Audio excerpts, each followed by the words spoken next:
Sisterhood Unleashed, the ripple effect of women empowering women. Welcome to the BlackCEO Podcast, where we explore ideas that can transform our world. Today, we're diving deep into a concept that has the power to reshape communities, uplift generations, and quite literally change the course of history. We're talking about the profound impact of women supporting women, or as our extraordinary guest Carla D so eloquently puts it, being my sister's keeper. Now, before we dive in, let me tell you a bit about Carla D.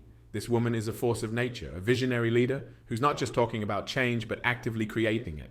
Her work in women's empowerment has touched countless lives, sparking a movement that's spreading like wildfire across the nation. Carla's innovative approach to community building isn't just inspiring, it's revolutionary. She's the kind of person who doesn't just see the world as it is, but as it could be, and then rolls up her sleeves to make that vision a reality. I had the incredible privilege of sitting down with Carla recently, and let me tell you, the insights she shared left me not just inspired, but fundamentally changed. Her words have been echoing in my mind ever since, challenging me to think bigger, to do more, to be better. And today, I have the honor of sharing those insights with you. So let's start with a question that might seem simple on the surface, but carries the weight of generations within it. What would happen if every woman decided to become her sister's keeper? Just take a moment to let that sink in. Imagine a world where women consistently uplift, support, and empower one another. A world where the success of one becomes the catalyst for the success of many. Where competition gives way to collaboration. Where isolation is replaced by connection. Where me becomes we. Now, I know what some of you might be thinking. That sounds nice, but is it really possible? Well, buckle up, because I'm about to take you on a journey that will not only convince you it's possible, but will leave you wondering why we haven't been doing this all along. You see, the concept of being my sister's keeper isn't just a catchy phrase. It's not some feel-good slogan we can slap on a t-shirt and call it a day. No, this is a transformative idea with the power to revolutionize our communities and reshape our world. It's about recognizing that when we support and empower each other, we're not just lifting up individuals, we're elevating entire communities. As I sat across from Carla, her words resonated with the truth that many of us have felt, but perhaps struggled to articulate. She spoke of the critical importance of building supportive networks for women, especially Black women. And let me tell you, these aren't just social circles we're talking about. These are powerful engines of change, fostering collaboration and personal growth in ways that ripple out to touch countless lives. Now, Carla's not just all talk. She's taken concrete steps to make this vision a reality. Inspired by the potential of women supporting women, she's established her own Women's Empowerment Conference. And let me tell you, this isn't just another event to pencil into your calendar. This is a celebration of women's strength, a place where women are honored, and a workshop where they're given practical tools to achieve their highest potential. But here's where it gets really exciting. This year, Carla's hosting events in New Jersey, Chicago, and Detroit. 3 cities, 3 opportunities to spark a revolution of empowerment. Can you feel the electricity in the air? Because I sure can. Now, I can almost hear some of you asking, why is this so important? Why should I care about being my sister's keeper? Well, let me tell you a story that might just change your perspective. It's the story of Jamila Coleman, the founder of an organization called You Grow Girl. Now, stick with me here, because this story is about to take you on an emotional roller coaster. Imagine, for a moment, being a young girl in the foster care system. You're bounced from home to home, never quite sure where you belong. You're dealing with fear, low self-esteem, struggling to trust anyone. This isn't just a hypothetical scenario. This was Jamila's reality. But Jamila, she didn't just survive this experience. She took that pain, that struggle, and she transformed it into something beautiful. She founded You Grow Girl, a nonprofit organization in Washington State dedicated to empowering Black and brown girls aged 24 who are affected by the foster care system.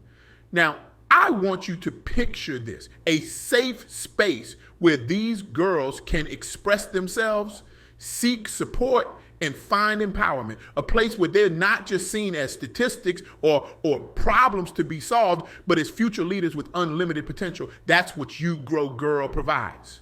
And the impact, it's nothing short of miraculous. Girls who once struggled with self-doubt are blossoming into confident, secure, and self-sufficient young women. They're not just surviving, they are thriving, becoming leaders and contributors to society. This, my friends, is the power of being your sister's keeper. It's about seeing the potential in others, even when they might not see it in themselves. It's about creating spaces where growth isn't just possible, it's inevitable.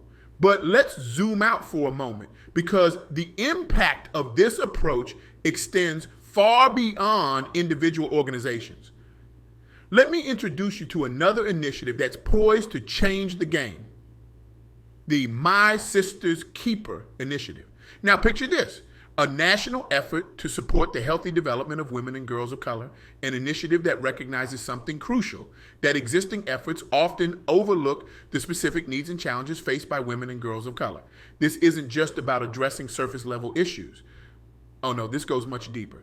We're talking about a race-conscious gender analysis, a structural analysis, and a rock-solid commitment to building community. It's about digging deep and addressing the root causes of inequality. And the potential impact, it's staggering. We're talking about more effective and inclusive policies and programs that could transform the lives of countless women and girls of color. But here's where it gets really interesting. This initiative wasn't born in a vacuum. It was inspired by an open letter to President Obama, signed by over 200 black men, highlighting the need for a gender-inclusive approach to racial justice. Now let that sink in for a moment. This is what happens when we become each other's keepers, men advocating for women, communities coming together to ensure no one is left behind. It's a beautiful example of how the ripple effect of empowerment can cross gender lines and impact entire communities. As I listened to Carla share these stories and insights, I couldn't help but feel a sense of excitement and possibility bubbling up inside me. The path forward is clear. We need to create and participate in supportive networks for women, especially black women.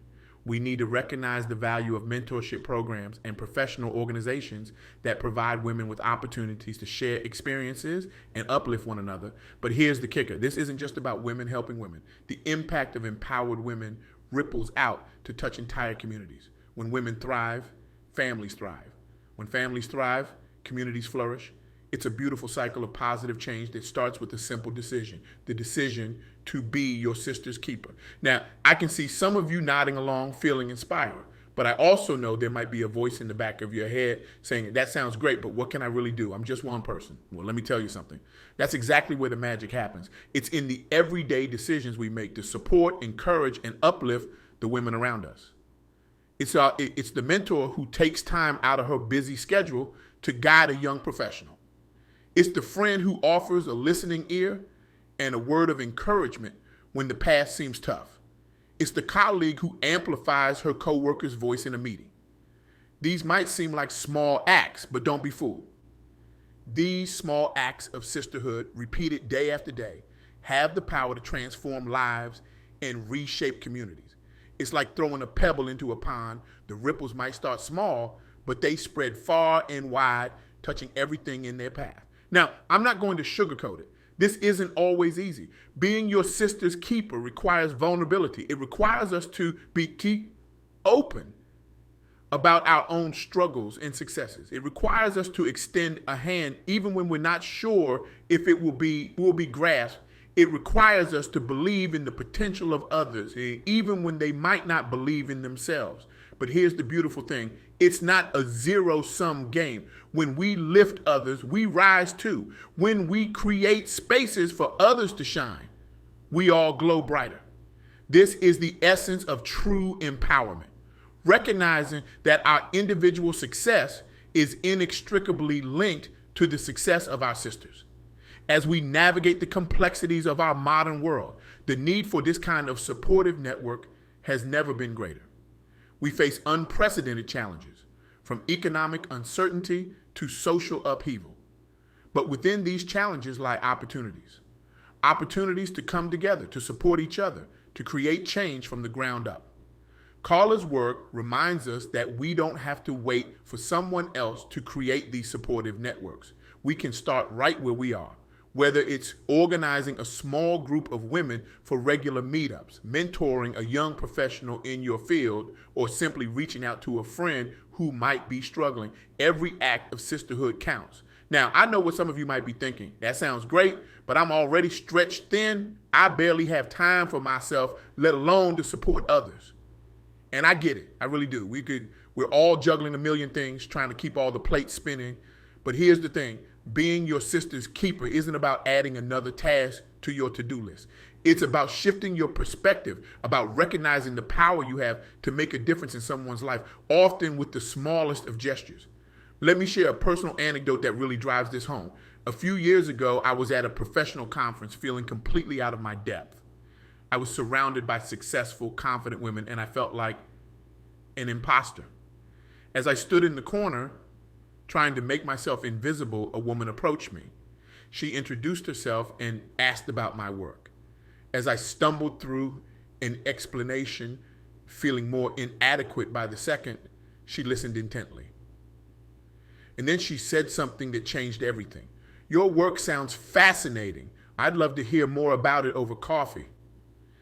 That simple invitation, that show of interest and support was transformative. It didn't just make me feel seen and valued in that moment. It gave me the confidence to fully engage with the conference, to share my ideas, to see myself as a valuable contributor. And here's the kicker. Years later, I ran into that woman again. I thanked her for the impact she had on me. And you know what she said? She had no recollection of our interaction. What had been a life-changing moment for me was just a habitual act of kindness for her. That's the power of being your sister's keeper. Your small acts of support and kindness can have an impact far beyond what you can see or imagine. Now, let's talk about mentorship for a moment, because this is where the rubber really meets the road in terms of being your sister's keeper. Mentorship isn't just about sharing professional advice or opening doors. It's about seeing the potential in someone, even when they can't see it themselves. It's about believing in someone's dreams and helping them navigate the path to achieve them. And here's a secret that not enough people talk about. Mentorship is a two-way street. So yes, as a mentor, you're sharing your wisdom and experience, but you're also gaining fresh perspectives and staying connected to new ideas and approaches, and often finding renewed purpose and inspiration in your own work. I remember talking to a woman who had been reluctant to become a mentor. She felt she didn't have enough to offer, that she was still figuring things out herself, but she decided to give it a try. And you know what happened? She found that the process of articulating her experiences and insights to her mentee actually clarified her own path forward. By helping someone else navigate their journey, she gained new insights into her own. That's the beautiful thing about being your sister's keeper. In lifting others, we often find ourselves rising too. Now, let's zoom out for a moment and consider the bigger picture. Because when we talk about being our sister's keeper, we're not just talking about individual acts of kindness or support.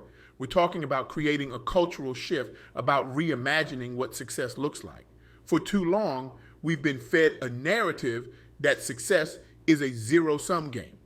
That for one woman to succeed, another must fail. That we're all competing for a limited number of seats at the table.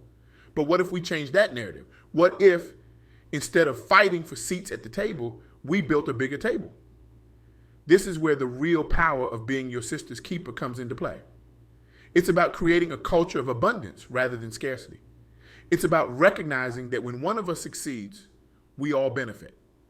It's about understanding that diversity of thought, experience, and perspective makes us all stronger. Imagine a workplace where women consistently amplify each other's voices, where they champion each other's ideas, where they celebrate each other's successes as if they were their own. Imagine a political landscape where women in power use their influence to create pathways for other women to follow. Imagine a world where every girl grows up seeing endless examples of women supporting and uplifting each other. That's the world we can create when we commit to being our sister's keeper. And let me tell you, it's a world I desperately want to live in. But here's the thing, this world doesn't just happen. It's created day by day, choice by choice, action by action. And that's where you come in. As we near the end of our time together, I want to challenge you. I want you to think about how you can be your sister's keeper. How can you create or participate in supportive networks for women in your community? How can you mentor or be mentored? How can you use your voice and your influence to uplift the women around you? Remember, you don't have to start big. You don't need a grand plan or a huge platform. You just need to start. Reach out to a woman in your life who might need support. Offer your skills or your time to a local organization that empowers women. Speak up for your female colleagues in the workplace. Share your own story of struggle and success to inspire others. The path of being your sister's keeper isn't always easy. There will be challenges and setbacks. There will be times when it feels like your efforts aren't making a difference. But I urge you to persist, because every act of support, every word of encouragement, every moment of mentorship has the potential to change a life. And change lives, change communities. As we wrap up, I want to leave you with the thought that Carla shared during our interview. She said, when we empower women, we empower the world. These words encapsulate the transformative potential of being your sister's keeper. It's not just about individual success, it's about collective elevation. It's about creating a rising tide that lifts all boats. So, I challenge you today, look around you. Who are the women in your life that you can uplift? How can you be a keeper to your sisters? How can you create or participate in supportive networks that foster collaboration and personal growth? Remember, the journey of 1,000 miles begins with a single step. Your step might be as simple as reaching out to a woman you admire and offering your support. It might be joining a professional organization that empowers women in your field. It might be sharing your skills with a young woman who's just starting her career. Whatever it is, take that step today. As you go forward from this moment, carry with you the power of sisterhood. Recognize that in lifting others, you rise. In supporting your sisters, you strengthen your community. In being a keeper to others, you unlock your own potential for growth and impact. The future is ours to shape. Let's shape it together as keepers, as sisters, as a powerful force for positive change. Because when we empower women, we truly do empower the world. Now, I want you to close your eyes for a moment. Imagine the world we could create if every one of us committed to being our sister's keeper. Imagine the barriers we could break, the ceilings we could shatter, the change we could affect. That world is within our reach, but it requires action. It requires commitment. It requires you. So I ask you, will you be your sister's keeper? Will you uplift, support, and empower the women around you? Will you be part of this revolution of empowerment? The choice is yours. But remember, every time you choose to lift another woman, you're not just changing her life, you're changing the world. Let's make that change together. Let's unleash the power of sisterhood. Let's create a world where every woman is empowered, supported, and celebrated. The time is now. The movement is here, and it starts with you. Thank you.